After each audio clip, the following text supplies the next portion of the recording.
কেন্দ্রীয় ও রাজ্য সরকারের মাঝে বঞ্চনার শিকার হচ্ছেন সাধারণ মানুষ। পুরুলিয়ার সভা থেকে বললেন নওশাদ সিদ্দিকী।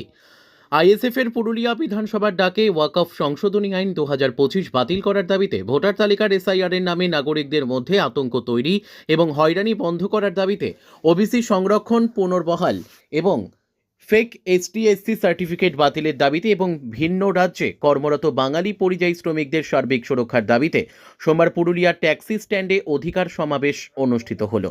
ওই সভায় প্রধান বক্তা হিসেবে উপস্থিত ছিলেন ইন্ডিয়ান সেকুলার ফ্রন্ট দলের চেয়ারম্যান তথা ভাঙড় বিধানসভার বিধায়ক পীরজাদা মোহাম্মদ নওশাদ সিদ্দিকী।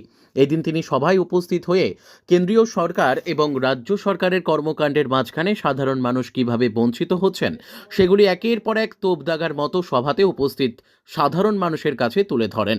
বিশেষ করে পুরুলিয়ার মানুষকে বিভিন্ন রকমের ছোটখাটো প্রকল্পের নাম করে, যার মধ্যে শিক্ষা ও স্বাস্থ্য পরিষেবার অবনতি ঘটানো হচ্ছে, এ নিয়ে বিশেষভাবে আলোচনা করেন। ধর্মবর্ণ নির্বিশেষে সবাই উপস্থিত সাধারণ মানুষের তার বক্তব্য মন দিয়ে শোনেন। ওই মামলা আইওয়াস হচ্ছে, এই চর্চা আমরা বেশ কয়েকদিন ধরে করছিলাম যে ইডি আধিকারিকরা কি করছিল। বিনা বাধায় আসলো, মমতা ব্যানার্জি ফাইন নিয়ে চলে গেল, আটকালো না, ঢুকলো কি কবে, পদক্ষেপ কি, এই নিয়ে যখন চর্চা হচ্ছে সারা পশ্চিমবাংলা গলিতে গলিতে বিজেপি তৃণমূলের বাইনারিটা এক্সপোজ হয়ে যাচ্ছে, সেই সময় এটা হচ্ছে। এই মামলাতে কিছু হবে না, নাটক চলছে বাংলার মানুষকে নিয়ে। বাংলার মানুষের তত তাড়াতাড়ি মঙ্গল হবে যত তাড়াতাড়ি বিজেপি এবং তৃণমূলকে পশ্চিমবাংলার রাজনীতি থেকে অপ্রাসঙ্গিক করে তুলতে পারবে। হুমায়ুন কবির তিনি বলেছেন যে অভিষেক বন্দ্যোপাধ্যায় যেখানে যেখানে সভা করে মুর্শিদাবাদে তার দ্বিগুণ সভা করে লোকজন নিয়ে সভা করতে হবে। ওরা লোকজন থাকলে করবে, তা অসুবিধা কি আছে? হুমায়ুন কবির কার প্রোডাক্ট? যেমন আমি এখনই বলতে পারবো না হুমায়ুন কবির কি বলবে, পিছনে কে আছে। এবার নতুন করে নজর দেওয়া হচ্ছে, কেন্দ্র সরকার চারটি ট্রেনকে উদ্বোধন করা হচ্ছে উত্তরবঙ্গের জন্য, কি বলবেন? দেখুন, কেন্দ্র সরকার ট্রেন দিচ্ছে, এটা ট্রেনটা দেওয়াটা স্বাভাবিক। ওনাদের ট্রেনের যে স্টেটে হয়তো থাকে না, সেন্ট্রাল লিস্টে চলে।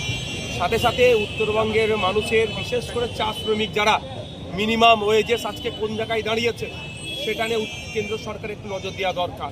উত্তরবঙ্গের মানুষের যে অধিকারগুলো আছে সেগুলো ঠিকঠাক পাচ্ছে না, পশ্চিমবাংলা রাজ্য সরকার তাদের অধিকার থেকে বঞ্চিত করছে। কেন্দ্র সরকারের এই বিষয়ে অন্তত কেন্দ্রীয়ভাবে রাজ্য সরকারের কাছে সেইগুলোকে বলা দরকার। শুধু ট্রেন দিয়ে কোনো এলাকার উন্নয়ন হয় না। রাজ্য সরকার এবং কেন্দ্র সরকারের মধ্যে বিবাদের মধ্যে আবার ভোট আসতে চলেছে, এই পরিস্থিতিতে কি বলবেন? দেখুন, বাংলার মানুষ প্রস্তুত নিয়েছে, 2026 ইলেকশন আসছে, বিজেপি তৃণমূলকে হারাবে।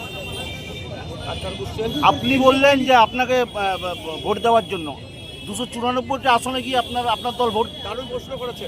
আমি বলেছি যদি ভালো লাগে দেবেন, নাহলে দেবেন না। আমাকে যদি ভোট দেন, আমাকে মিনস আমরা যে প্ল্যান আমরা আগামী দিনের জন্য যাচ্ছি, আমরা চাইছি একটা কোয়ালিশন সরকার তৈরি হোক, তার আগে আমরা জোটবদ্ধ হতে চলেছি। যে জোট বিজেপি তৃণমূলের বাইরে, যে জোটের থাকছে কারা, বিজেপি এবং তৃণমূলের বাইরে যে শক্তিগুলো আছে তাদেরকে ঐক্যবদ্ধ করার চেষ্টা করছি। স্বাভাবিকভাবে সেই জোটকে যদি ভোটে জিতিয়ে আনে, তাহলে আমরা যে কথা বলেছি যে কলকাতার পিজি হসপিটালে গ্রামের মানুষকে, জেলার মানুষকে ট্রিটমেন্ট নিতে দিতে হবে না, ওই পিজি হসপিটাল জেলায় তৈরি হবে। 5 বছরে 5টা জেলা আমরা বেছে নেব, সেই 5টা জেলায় 5টা পিজি, এনআরএস, আরজিকর, চিত্তরঞ্জনের মতো স্টার হসপিটাল আমরা তৈরি করব।